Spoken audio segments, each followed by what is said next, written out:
Hi, today I have the opportunity of sitting down with Jesse Sun. Jesse is a great sales leader. He has been leading sales for startup companies and large companies. He has previously been leading sales for a company that was acquired by Microsoft, and now he is working as a regional VP of sales at Salesforce. Jesse, thank you for being with me today. Caroline, thank you for having me. Yeah. So today we're going to talk a little bit about obviously sales and marketing, and there are a lot of talks about sales and marketing alignment. But you know, this is really easier said than done. And I know you're really good at aligning sales and marketing because we've had the opportunity to work together. In your experience, what would you say are the most important steps to really align sales and marketing effectively? And what are the pitfalls to avoid?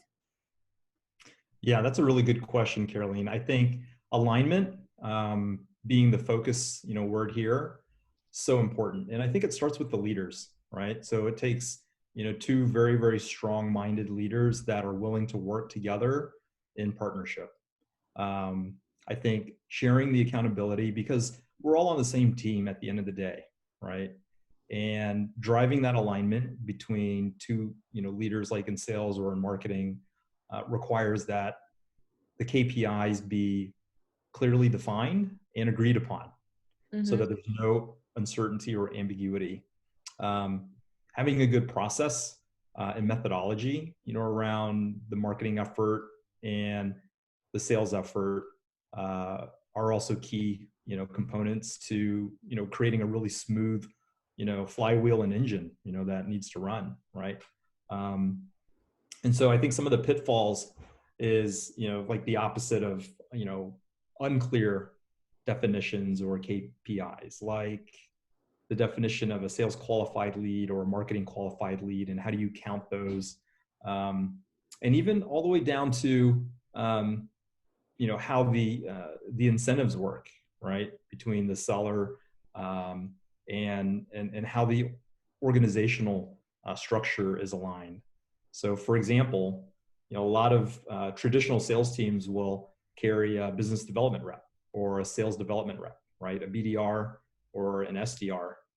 But as I have seen in my past, more and more of those roles are actually sitting within the marketing organization because it's all about sharing that accountability. And so those are one of the things that I think organizations that do this well between sales and marketing is that they're sharing the accountability from lead generation to pipe qualification, all the way up into forecasting and closure, so that we're all on the same team and everybody wins.